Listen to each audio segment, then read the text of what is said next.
வாழ்க வையகம், வாழ்க வையகம், வாழ்க வளமுடன். குரு வாழ்க, குருவே துணை. மகரிஷி அவர்கள் இயற்றிய வாழ்க்கை மலர்கள் என்ற புத்தகத்திலிருந்து நாள் ஒரு நற்சிந்தனையாக மார்ச் 11 ஆன இன்று உண்மையான துறவு யாது என்ற தலைப்பை குறித்து சிந்திக்க இருக்கின்றோம். மகரிஷி கிட்ட ஒரு அன்பர் கேட்கிறாரு, எல்லாவற்றையும் துறந்தால்தான் ஞானம் வரும் என்று சொல்கின்றார்களே அப்படின்றாரு. மகரிஷி அதை கேட்கிறாங்க, சரிப்பா துறந்துட்டா நீ எங்க போவ அப்படின்னு கேட்கிறாரு அந்த நண்பர்கிட்ட. அவர்கிட்ட பதில் இல்லை. இந்த உலகத்தின் மேல்தான் நம்ம இருக்க போறோம்.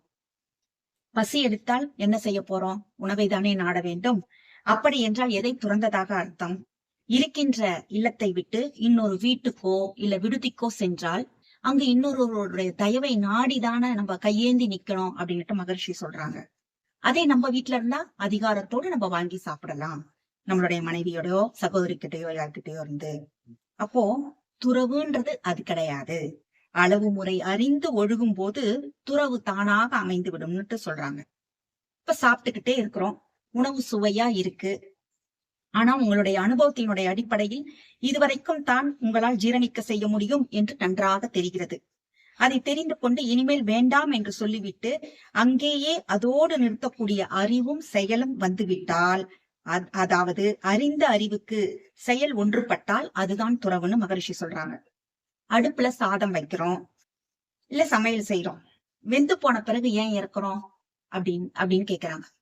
சாமிஜி, அடுப்புலயே இருந்தா சாதம் கருகி போயிடும், தீஞ்சு போயிடும் அப்படின்னு சொல்லிட்டு சொல்றாங்க.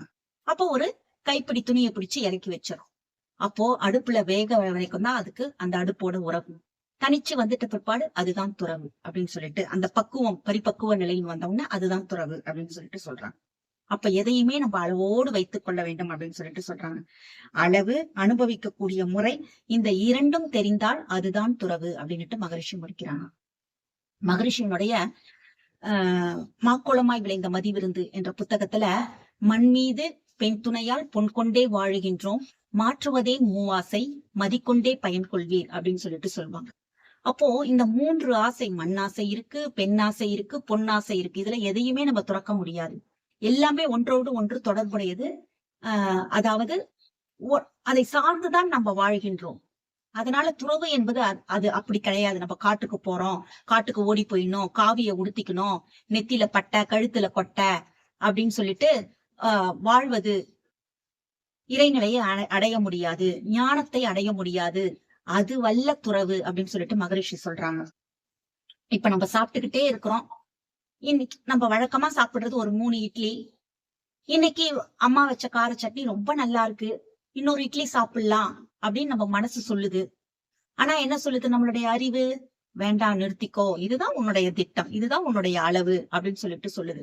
அப்போ அந்த அறிவுக்கு செயல் ஒன்றுபட்டால் அதுதான் துறவு அப்படின்னு சொல்லிட்டு மகரிஷி சொல்றாங்க. அப்ப அந்த 3 இட்லியோட நம்ம நிறுத்திக்கணும், அதுதான் துறவு. அப்போ நம்மளுடைய நாவினுடைய சுவைக்காக நம்ம திருப்பியும் எடுக்கும் பொழுது அங்கே என்னவா விளைகிறது?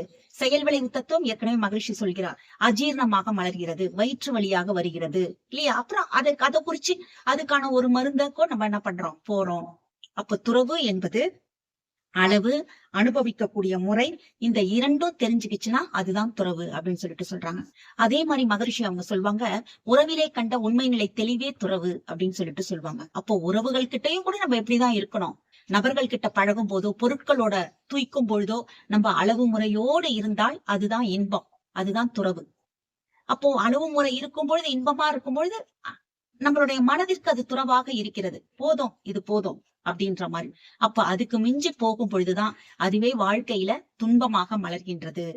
இதுதான் மகரிஷி சொல்லக்கூடிய அழகான டெபினிஷன் துறவு அப்படின்னு. நம்ம இதுக்கு முன்னாடி மன்றத்துக்கு வராத போது நம்ம என்ன நினைச்சிட்டு இருந்தோம்? நம்மளுடைய என்ன அலைகள் என்னவா இருந்தது? துறவுன்னா நம்ம ஃபுல்லா வீட்டையே விட்டுட்டு வெளியில போயிடணும், குடும்பத்தை விட்டுட்டு வெளியில இருக்கிறது துறவுன்னு நம்ம நினைச்சிட்டு இருந்தோம். ஆனா நம்மளுக்கு மகரிஷி அவர்கள் அழகான மனவளக்கலையில நம்ம இல்லத்தில் இருந்து கொண்டே துறவர வாழ்க்கையை நம்ம எல்லாரும் வாழ்கின்றோம் இல்லையா? எல்லாத்திலுமே ஒரு அளவு முறை கொண்டு வாழ்கின்றோம். மகரிஷி ஏற்கனவே 5 அளவு முறை நம்மளுக்கு கொடுத்துருக்காங்க இல்லைங்களா? உணவு, உழைப்பு, உறக்கம், உடலுறவு, எண்ணம் அப்படின்னு சொல்லிட்டு 5லயுமே நம்மளுக்கு என்ன பண்ணோம்? அளவு முறை வேண்டும்.